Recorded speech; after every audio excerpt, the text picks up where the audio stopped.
मैं अखिल आपका स्वागत करता हूं। जैसा आपने थंबनेल में देख लिया होगा कि हम क्या पढ़ने वाले हम पढ़ने वाले हैं आज गुणनखंडों की संख्या के बारे में, ठीक है ना।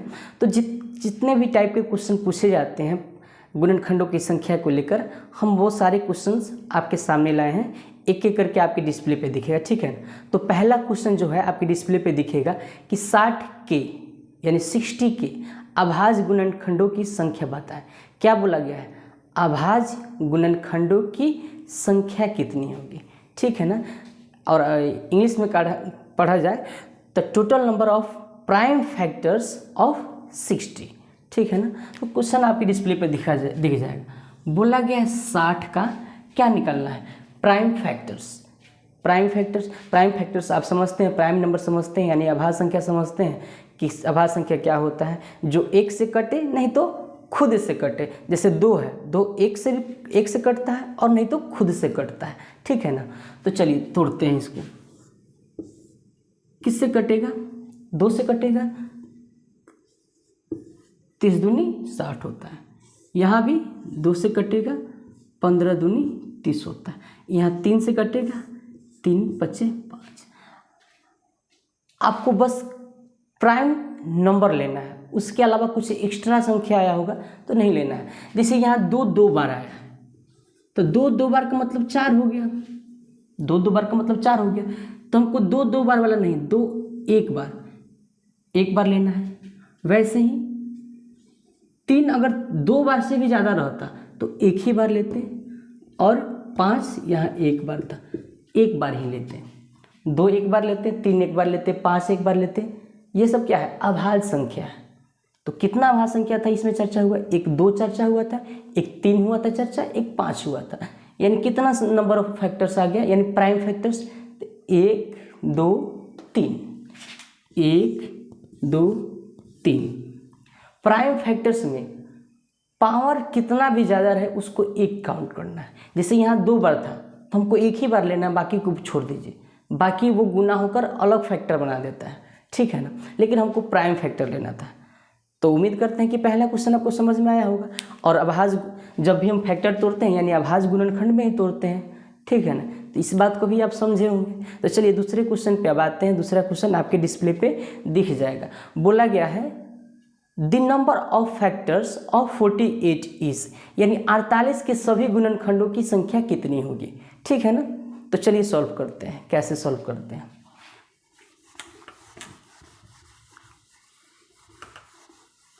क्या कह रहा है? 48 के सभी गुणनखंडों की संख्या बताना है।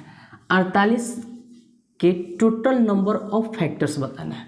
तो जब भी ऐसा क्वेश्चन है कुछ नहीं करना है, 2 इसका निकालिए, इसमें 2 कितना बार है।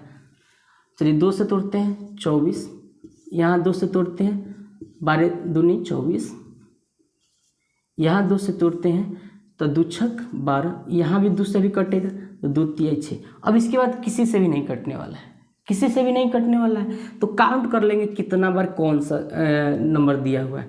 1 2 3 4। 2 कितना बार दिया है? 4 बार। और 3 कितना बार दिया है? 1 बार। तो 3 के पावर 1, ठीक है ना। 3 का पावर 1। तो कुछ नहीं करना रहता है। जब भी टोटल नंबर ऑफ फैक्टर्स की बात करें यानी कि गुणनखंडों की संख्या के बारे में बात करें, कुल गुणनखंडों की संख्या बारे में, तो जो पावर आया है उसमें हम 1 ऐड करके, जो पावर आया है उसमें 1 ऐड करके हम क्या कर देते हैं? गुना कर देते हैं। जैसे यहाँ 4 था, पावर हमें 1, 4 पावर था, 1 उसमें ऐड किए हैं।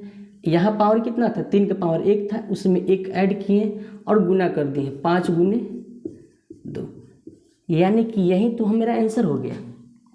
ये क्या हो गया? टोटल नंबर ऑफ फैक्टर्स, ठीक है ना। तो उम्मीद करते हैं कि आप समझे होंगे। ऐसे ही एक और क्वेश्चन आपके साथ डिस्कस करते हैं। यहाँ बोला गया कि 42 का टोटल नंबर ऑफ फैक्टर्स के बारे में। 42 का टोटल नंबर ऑफ फैक्टर्स, चलिए उसको भी समझते हैं। 42 कहाँ है? तो कुछ नहीं, फिर वैसे ही, ठीक है ना। 2 से इसको तोड़ेंगे, ठीक है ना। 2 से 21 दूनी 42, फिर 2 से नहीं टूटेगा ये।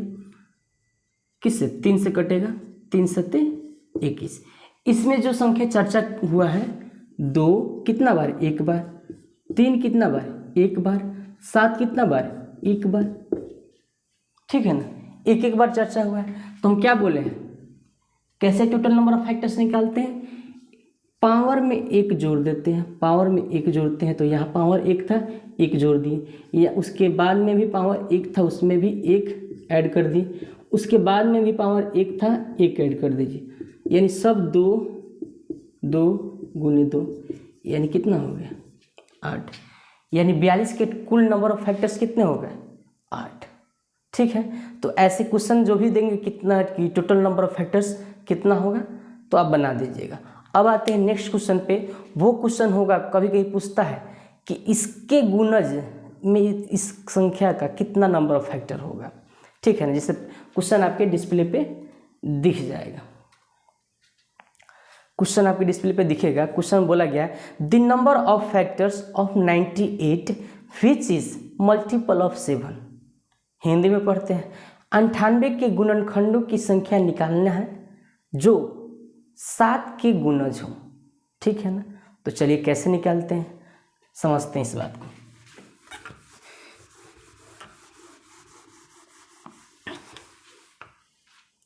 जिसका भी गुणज कहे उसको उससे भाग कर देंगे। यहाँ क्या बोला गया था, 98 बोला गया था, 98 में 7 के गुणजों की संख्या निकालना था।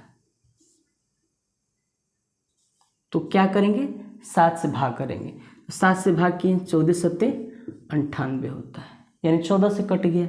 जो भागफल आया है उसको अलग लेकर फिर से फैक्टर तोड़ देंगे और फिर से जो बचपन में यानी कि कुछ देर पहले सीखे थे उस प्रोसेस पे आ जाएंगे। 2 सत्ते 14, यानी कितना, 2 कितना बार है यहाँ पे, एक बार, और 7 कितना बार है, एक बार। तो कुछ नहीं करना है, फिर से वही कि एक ऐड करना है और गुना कर देना है, पावर में एक ऐड करना है और गुना कर देना है, ठीक है ना। तो यहाँ से 2 गुने 2, यहाँ से कितना आ गया 4। गुणज वाले सवाल देखकर मैंने बहुत सारे स्टूडेंट्स डर जाते हैं जो नहीं जानते हैं। अब आप भी जान गए, यहाँ से आप सॉल्व कर पाइएगा। जब भी किसी का भी गुणज कहे तो आपको करना कुछ नहीं है, बस उससे भाग कर देना है।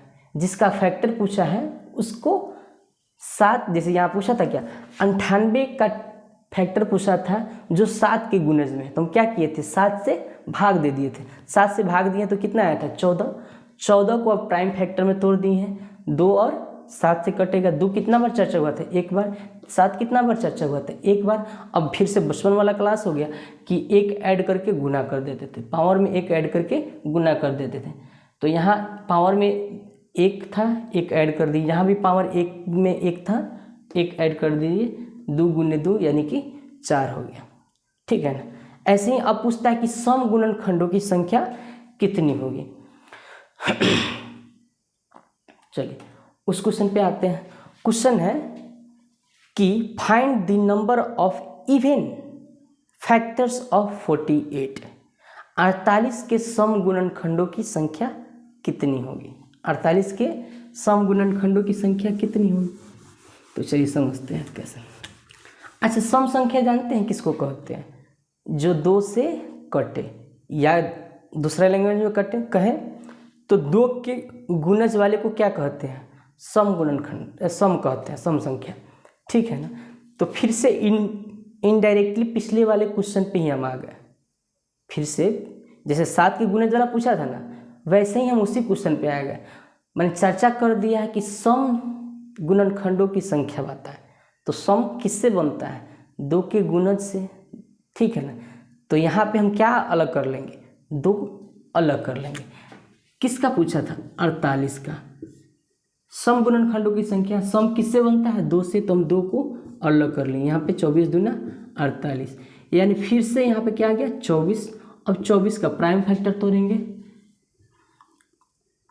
21 से कटेगा, 2 से, 12 दूनी 24 होता है, ये भी 2 से कटेगा, 6, अभी भी 2 से कटेगा, 3, यानी 2 कितना बार आया, 1 2 3, यहाँ से 2 कितना बार आया, 3 बार, और 3 कितना बार आया, 1 बार, 3 कितना बार आया, 1 बार। तो फिर से बचपन में चले गए, यानी कि पावर में 1 जोड़ना है और गुना कर देना है, पावर में 1 जोड़ना है और गुना कर देना है, 5 गुने 2, यहाँ से कितना आ गया 10, नहीं सॉरी यहाँ गलत हो गया ना बाई मिस्टेक। पावर में क्या था 3 था, पावर में 3, 3 में 1 ऐड किए हैं, यहाँ पावर में 1 था 1 ऐड किए हैं तो कितना हो गया 4 गुने 2, 4 दूनी 8।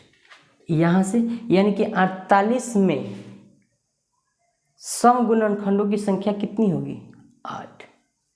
ठीक है, उम्मीद करते हैं कि समझे होंगे। तो चलिए अब आगे बढ़ते हैं, अब विषम गुणनखंडों की संख्या के बारे में बात करते हैं। ठीक है ना, क्वेश्चन पूछा है the number of odd factors of 30 के विषम गुणनखंडों की संख्या कितनी होगी। ठीक है ना, तो जैसे हम चर्चा कर लिए थे सम संख्या में कि सम संख्या किसके गुणज में होता है 2 के गुणज में। तो बहुत सारे स्टूडेंट ये भी समझते होंगे जो 2 से यानी कि 3 से जो भाग लग जाए वो क्या हो जाएगा विषम संख्या। तो ऐसा जरूरी नहीं होता है, विषम संख्या का डिफिनीशन ये नहीं होता है। विषम संख्या वो होता है जो 2 से नहीं कटे। ठीक है ना, 2 से नहीं कटे। तो यहाँ पे वैसा कुछ कॉमन मत कर लीजिएगा, 2 से 3 से भाग मत करने लगिएगा। चलिए समझते हैं कैसे बनाते हैं इसको। क्या बोला है विषम गुणनखंडों की संख्या किसकी 30 की। तो सबसे पहले प्राइम फैक्टर तोड़ते हैं, अभाज्य गुणनखंड तोड़ते हैं। सबसे पहले ये कटेगा 2 से, यहाँ से आ जाएगा 15, उसके बाद में किससे कटेगा 3 से, उसके बाद में 5 से। हमारा फैक्टर क्या क्या आ गया 2 के पावर 1, 3 के पावर 1 और 5 के पावर 1। हमसे पूछा गया है क्या कि विषम गुणनखंडों की संख्या। तो 2 के मल्टीपल में जो दिखेगा उसको काटेंगे, यानी 2 दिखेगा उसको हटाएंगे, जो हमको विषम दिखेगा उसको ही रहने देंगे। जो हमको जहाँ 2 दिखा था 2 काट दिए, विषम हमको 3 दिखा था और 5 दिखा था। ठीक है ना, था 3 कितना बार था 1 बार, 5 कितना बार था 1 बार। तो फिर से बचपन वाले क्लास पे आ जाइए, 1 जोड़कर गुना कर देना है। 3 कितना बार था 3 का पावर 1, तो उसमें 1 ऐड कर दिए। 5 के पावर कितना था 1 था, उसमें 1 ऐड कर देंगे। तो यहाँ से क्या आ जाएगा 2 गुने 2, यहाँ से क्या आ गया 4। यानी कि 30 में विषम गुणनखंडों की संख्या कितनी हुई 4। ठीक है ना, तो ऐसे ही उम्मीद करते हैं कि आपको समझ में आया होगा। ठीक है ना, तो मिलते हैं अब अगले क्लास में, तब तक आप अपना ख्याल रखिए।